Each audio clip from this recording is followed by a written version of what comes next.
Real ಆಗಿ ಅಡಿಕೆ ತೋಟ ಮಾಡೋಂಥವನು, ತೆಂಗಿನ ತೋಟ ಮಾಡೋಂಥವನು, ತರಕಾರಿ ಬೆಳೆಯೋ ರೈತನ ಕೇಳಿದ್ರೆ ಅವನ ಕಷ್ಟ ಇವ್ರಿಗೆಲ್ಲ ಗೊತ್ತಾಗುತ್ತೆ. ಆ ರೀತಿ ಕಷ್ಟಗಳು ಗೊತ್ತಾದ ಮೇಲೆ ಅವ್ರು ಬೀದಿಗೆ ಬಂದರೆ ಅದಕ್ಕೊಂದು ಅರ್ಥ ಇರ್ತದೆ.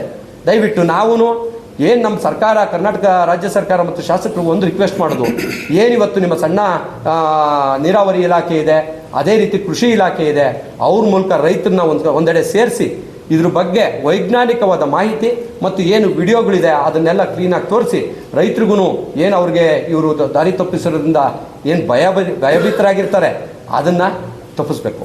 ಇನ್ನೊಂದು ಎಕ್ಸಾಂಪಲ್ ಕೊಡ್ತೀನಿ. ತಮ್ಮೂರುಗಳಲ್ಲೂ ಕಟ್ಟೆಗಳಿದೆ, ಕೆರೆಗಳಿದೆ.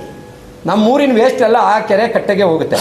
ನೀವೆಲ್ಲನ ನೋಡ್ಕೊಂಬನ್ನಿ ಸರ್, ಇವತ್ತೇನು ನೀರುಗಳದು ಈ ಥರ ಸಂದರ್ಶನ ಮಾಡಿದಾಗ ಆ ಕ್ವಶನ್ಗಳನ್ನ ಅವ್ರನ್ನ ಕೇಳಿ.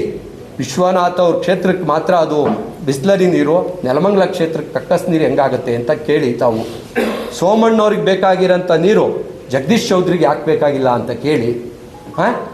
ಈ ಚಿಡ್ಲಿಘಟ್ಟ MLA JDS MLAಗೆ ಬೇಕಾಗಿರೋ ನೀರು ನೆಲಮಂಗಲಕ್ಕೆ ಯಾಕೆ ಬೇಕಾಗಿಲ್ಲ ಅಂತ JDS ಮಾಜಿ MLA ಕೇಳಿ.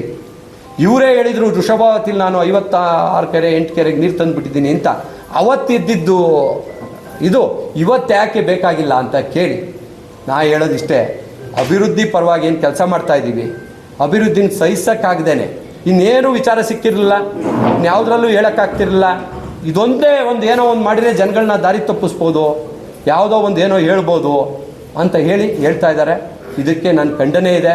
ಇದಕ್ಕೆ ನಮ್ಮ ನೆಲಮಂಗಲ ತಾಲೂಕು ರೈತರುಗಳದ್ದು ಎಲ್ಲರನ್ನು ಧಿಕ್ಕಾರ ಇದೆ. ಇದು ರೈತರುಗಳ ಹತ್ರ ಇವ್ರು ಯಾರೂ ಹೋಗ್ತಾ ಇಲ್ಲ.